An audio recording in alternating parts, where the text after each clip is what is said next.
A imagem é indelével e poderosa. Samurais em armaduras rutilantes, símbolos de uma era milenar, cavalgam em uma carga desesperada contra uma linha de soldados imperiais armados com a eficiência impessoal das metralhadoras Gatling. A cena, o clímax do filme Último Samurai de 2023, não retrata apenas o fim de um exército, ela encerra o fim de um mundo. É a colisão simbólica entre espadas de aço, forjadas com alma, e a lógica fria da pólvora e da indústria. A obra narra a história de uma batalha perdida, mas a questão que ecoa décadas depois não é quem perdeu, mas o que foi perdido.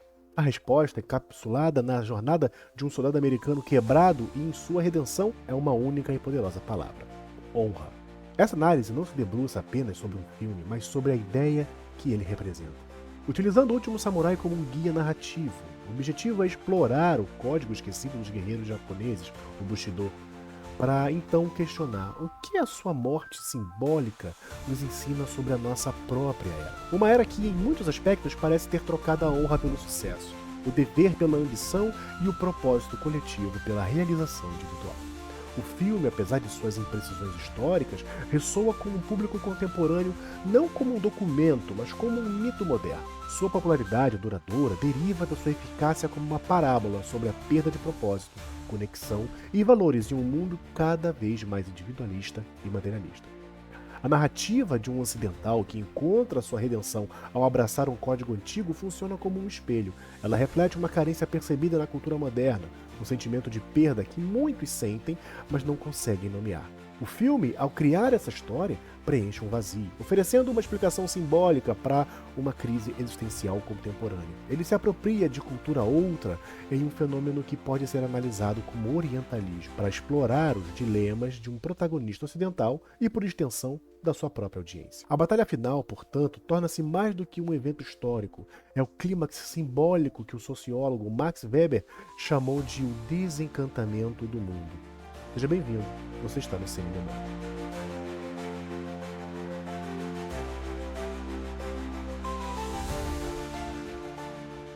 Vamos primeiro entender o que era o Bushido. Frequentemente traduzido como Caminho do Guerreiro, o Bushido não era um manual de guerra antigo e imutável. Pelo contrário, muitos dos seus preceitos foram formalizados e codificados durante o período Edo, uma era de paz relativa e prolongada sob o shogunato Tokugawa.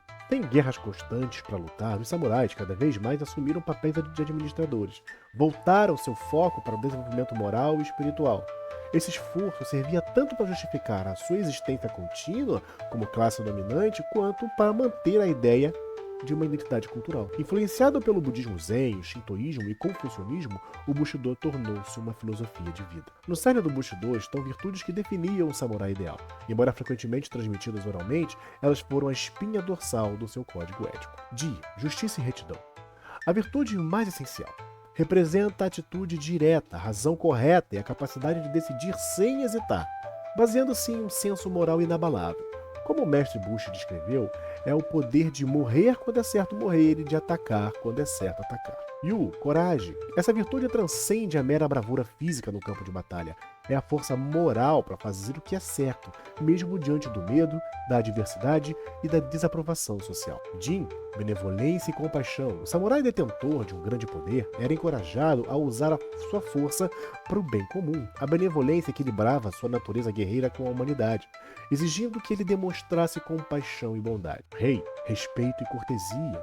A polidez e a etiqueta eram fundamentais, mas não como um mero formalismo. O verdadeiro respeito, segundo o Bushido, está enraizado na benevolência e na consideração genuína pelos sentimentos dos outros, não no medo de ofender o bom gosto. Makoto, honestidade e sinceridade. O verdadeiro samurai desdenhava o dinheiro e o engano. A sinceridade era absoluta. Falar e fazer eram a mesma coisa. A palavra de um samurai era uma sua garantia, mais forte do que qualquer contrato. Meiyo, honra, uma consciência vívida da própria dignidade e do valor pessoal. O medo da desgraça pairava como uma espada sobre a cabeça de cada samurai. A desonra não era uma mancha pessoal, mas uma vergonha que se estendia a toda a família e seus ancestrais, algo que nenhum samurai poderia suportar. Chugi, lealdade. Talvez a virtude mais distinta da era feudal, exigia uma fidelidade pessoal e absoluta ao seu senhor, daimyo, e ao seu clã. era um compromisso que transcendia a própria vida. De sei ao autocontrole, o domínio completo das suas próprias emoções. O samurai deveria se comportar com calma e estoicismo, agindo com clareza e propósito mesmo sob a mais intensa pressão. Dentro da própria filosofia samurai, existia uma tensão fascinante entre o idealismo e o pragmatismo, melhor representada por duas de suas obras mais importantes. De um lado, o Hagakure, O Culto nas Folhas, de Yamamoto Tsutemoto, escrito durante a paz do período Edo por um samurai que sentia nostalgia da era guerreira. Sua citação mais famosa e radical encapsula sua filosofia. Abre aspas, o caminho do samurai se encontra na morte. Essa afirmação não deve ser interpretada como um culto ao suicídio, mas como uma poderosa ferramenta psicológica. Ao meditar sobre a morte e aceitá-la como uma inevitabilidade, o guerreiro se liberta do medo. Essa libertação permite que ele haja com clareza total, decisão e lealdade ao seu dever, sem se preocupar com consequências pessoais. É um chamado para viver cada momento com a intensidade de quem sabe que pode ser útil. Em contraste direto está a filosofia de Miyamoto Musashi, um dos maiores duelistas da história do Japão, que nunca foi derrotado.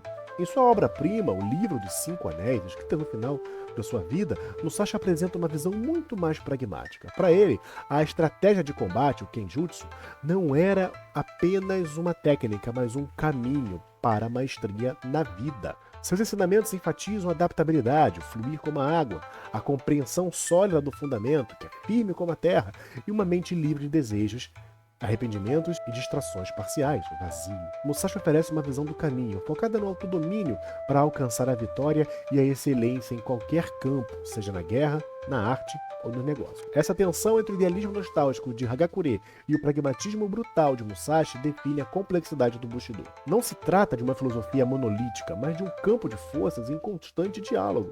O personagem Kitsumoto, em O Último Samurai, encara perfeitamente essa dualidade. Ele fala a linguagem idealista de Hagakure, declarando-se pronto para morrer por uma causa perdida e pela lealdade ao seu imperador. No entanto, ele luta com a estratégia pragmática de Musashi, buscando a vitória contra todas as probabilidades. É essa tensão interna que o torna um personagem trágico e complexo, e não um simples reacionário que se opõe ao progresso. O filme nos apresenta o capitão Nathan Algren, Tom Cruise, como uma personificação da crise do homem moderno. Ele é um herói da Guerra Civil Americana, um soldado excepcionalmente talentoso, mas está psicologicamente destruído. Assombrado por seu papel no massacre de nativos americanos, ele vive em um estado de cinismo e alcoolismo. A sua experiência de guerra não foi de honra, mas de extermínio em nome da expansão e do ganho, onde a tecnologia superior esmagou o povo tradicional. Ele é um homem sem o código, sem propósito, vendendo sua habilidade militar a quem pagar mais. Ele é o arquétipo do individualismo desenraizado, um especialista técnico sem uma bússola moral. A missão que o leva ao Japão é um reflexo sombrio e direto do seu trauma. Ele é contratado para usar a mesma tecnologia militar ocidental para treinar um exército conscrito e esmagar outro povo tribal tradicional, os samurais, em nome do progresso e dos interesses comerciais representados por figuras como Omura e o Coronel Bagley. A história para Algren está se repetindo e ele está, mais uma vez, do lado das máquinas do dinheiro. A transformação de Algren começa com sua captura. Após uma batalha desastrosa, ele luta com ferocidade que impressiona o líder samurai Katsumoto. Esperando a morte, Algren é surpreendido ao ser poupado.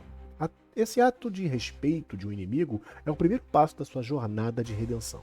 Forçado a passar o inverno na aldeia de Katsumoto, ele é imerso em uma cultura onde cada ação, desde comer até treinar, é imbuída de ritual, disciplina e propósito. Várias cenas chaves marcam a sua profunda transformação. A cena em que Algren é repetidamente e humilhantemente derrotado no treinamento com espada de madeira é crucial. Inicialmente ele luta com força bruta, raiva e frustração. A abordagem individualista, focada apenas no resultado. Ele só começa a progredir quando aprende a lição do Bushido: esvaziar a mente, livrar-se das distrações e do ego e encontrar a inércia da mente. A cena é uma metáfora poderosa para o domínio do ego, um pré-requisito para o verdadeiro aprendizado. Algren observa a busca incansável pela perfeição em todas as coisas, seja na caligrafia, na cerimônia do chá ou no manejo da espada. Ele testemunha a disciplina, a compaixão e a honra que permeiam a vida cotidiana da comunidade. Esse contato direto com um modo de vida coeso e com propósito o leva a desenvolver um profundo respeito pela cultura que foi contratado para destruir, mergulhando em uma crise de consciência. Os diálogos entre Alguren e Katsumoto são o coração filosófico do filme. Eles transcendem a relação de captor e prisioneiro para se tornarem conversas entre dois guerreiros que se reconhecem mutuamente.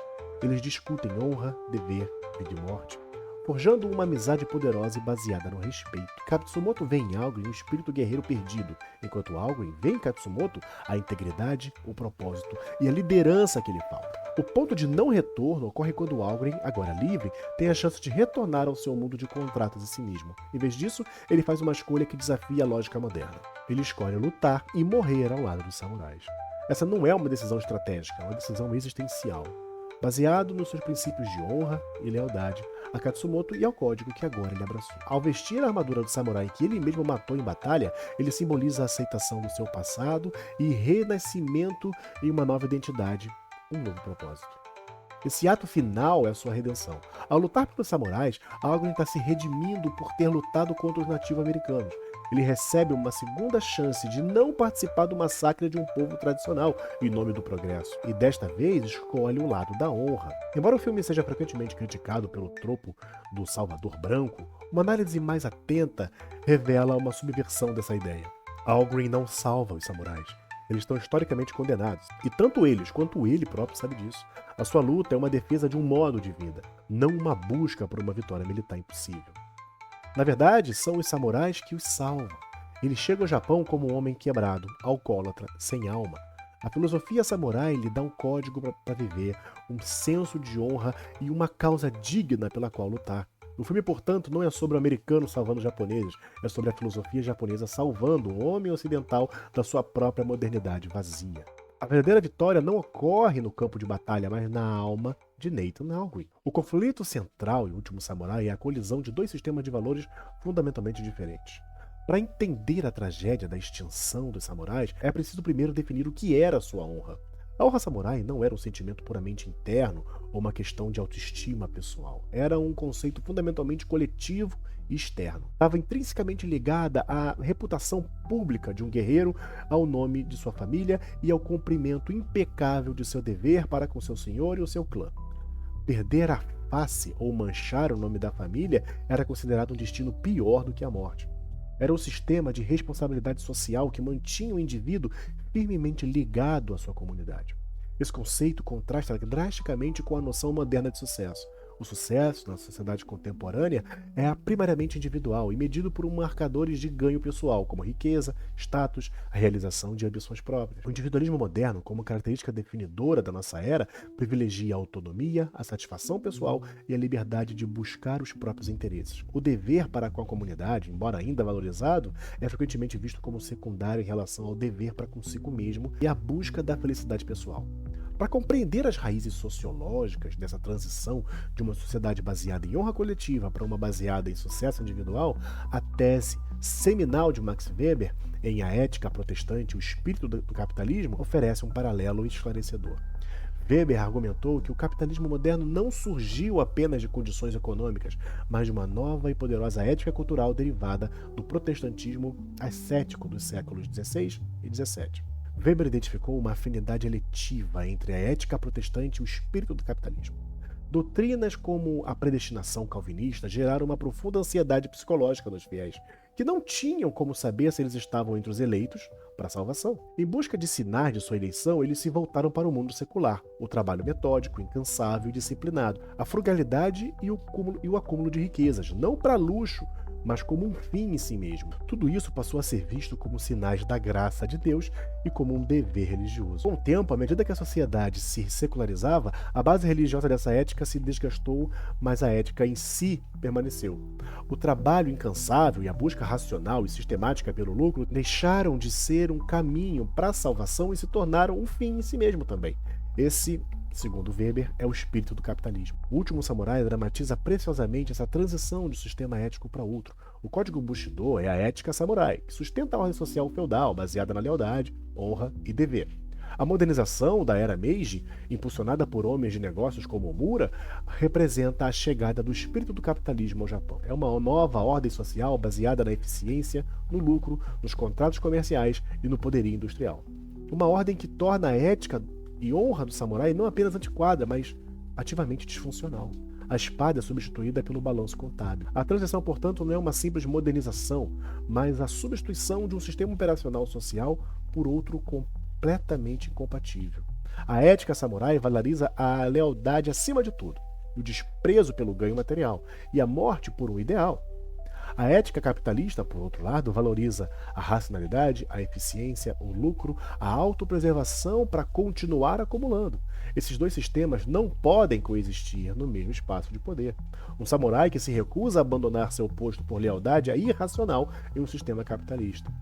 Um empresário que prioriza o lucro acima da lealdade é desonrado em um sistema samurai. A tragédia de Katsumoto não é, portanto, porque ele se opõe a trens e armas de fogo.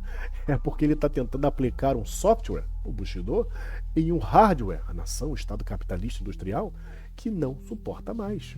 A morte da honra no filme não é um simples declínio moral, mas a consequência inevitável e trágica de uma mudança de paradigma sistêmico. A análise do Código Samurai e a sua representação no cinema não deve ser um exercício romântico nostálgico.